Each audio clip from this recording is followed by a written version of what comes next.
Hi, this is Stevie. I had a painting laying around that was partially finished from a workshop I had taken with Fabio Sembrinelli. And I didn't really know what to do with it for a long time, but I thought I'd give it a go and see if I could finish it up and make something out of it.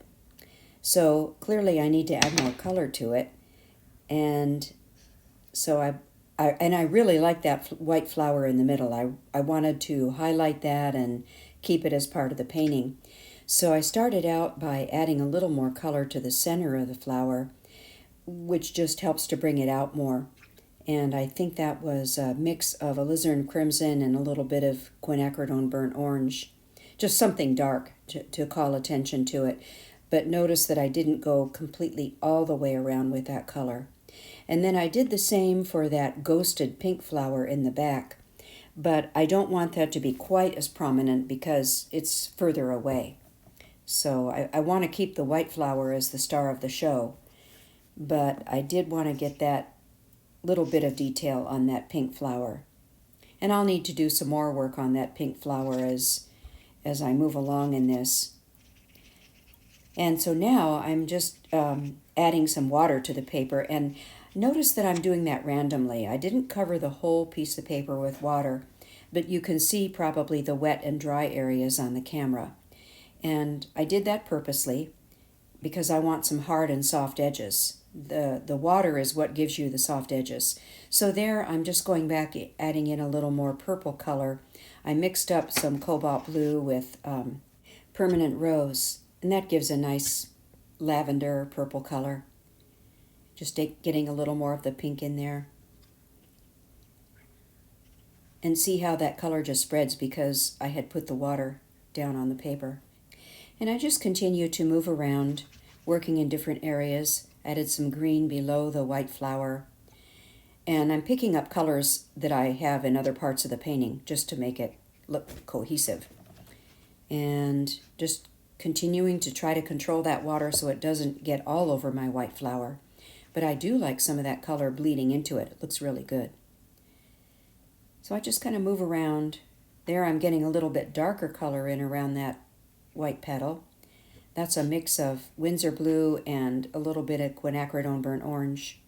And I need to keep controlling that water as it bleeds into the white flower, so I keep my little paper towel handy.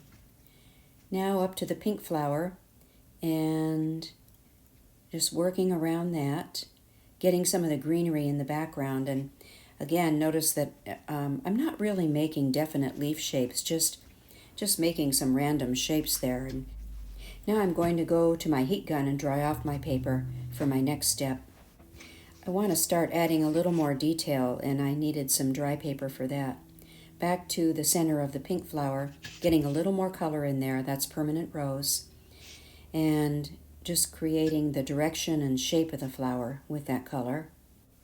And watercolor lightens so much when it dries. I just want to make sure there's enough color on that flower. I just continue to work around it. And I need to fix part of it that disappeared. So there I'm going to add a little bit more of the permanent rose to the bottom petals. I don't mind that it's going over the green. It's not really going to matter by the time I'm finished. Some of these colors just kind of meld together anyway.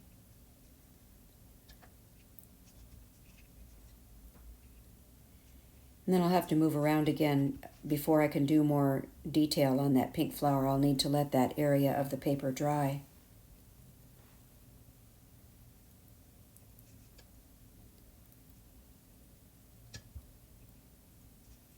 I want to make sure that that white flower has those hard edges right in front of the pink flower, just to show that the pink flower is behind it. Now I'm adding some, that's a mistake. I quickly wiped that up. I wanted to add some of that purple color to another part of the painting, the purple that was up in the upper right part of the painting. So I added some down in the lower left section, and same color, the cobalt blue plus permanent rose. And I'm blending that out. I want it to be just a very soft flower in the background. No particular kind. just putting the color in there. Back to the pink flower, getting around that center again to give it more dimension. And then I wanted to get some shadows on the white flower to indicate the direction of the petals. And so I'm using the lavender color for those shadows. And when I put that lavender color out on the outer edges of the petals, notice how it makes those petals look like they're turning down. And notice how I soften them out right away. I pull out those lines from the center, but then I go out with my wet brush out to the ends of those lines and dampen it right away so I don't end up with hard edges at the end of them. There you go. And same thing there, just softening the edges of those lines, the ends of them. And that gives more depth to that flower when I add those shadows.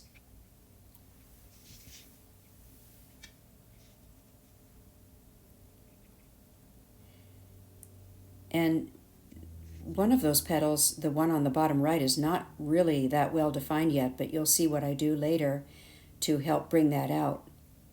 Now I'm back up on the pink flower, doing the same thing I did with the white, just giving a little more definition to it with some directional lines for the petals.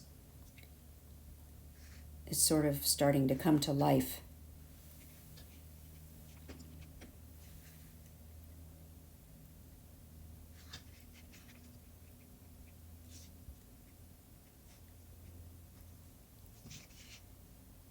Continuing to move around.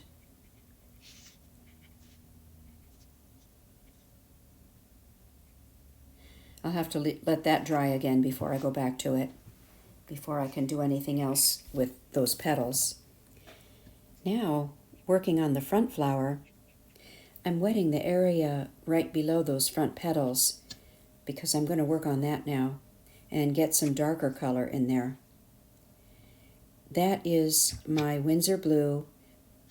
I think that's Winsor Blue by itself. Generally, I mix in some of my quinacridone burnt orange with it. There I just drop some in, and I do like to mingle that color. But notice when I put that dark color up against those petals, notice how the petals just kind of jump out, and that gives a really nice effect. So get your darker color up toward the petals where you want to call attention to them. And then notice also that I don't take that dark color and pull it all the way out to the edges of the paper. Once I get the color up around the petals, then I start working with water. I'll rinse my brush and then just pull some color out that's already there with just my wet brush so that it gradually fades away as I work out toward the edges of the paper. There I'm adding in some more of the lavender purple color, just a darker version of it. And when you're painting flowers, look at which petals or which flowers you want to call attention to, and then that's where you want to put your darkest values. And what I really like about this so far is I still managed to keep some hard and soft edges. It has a nice look to it. It's just a little painting. I think it's maybe 6 by 9 inches, not very big. Now back up around the pink flower. Here you can already see when I put that dark color down, it just magically makes the ends of those petals. And I really like that look. But notice how I skipped a space when I put that color in there. And that's because I wanted a soft edge on that side of the flower. So my hard edges, of course, the color is just right up against the petal. But the soft edge is where I just didn't put the color, and the pink just runs right into the background color. And this is just about it. I think I'm putting on my finishing touches, and there you have it. Well, at least it looks better than it did before. The extra color improved it. If you like this video, please give it a thumbs up and think about subscribing. And thanks so much for watching. I really appreciate it.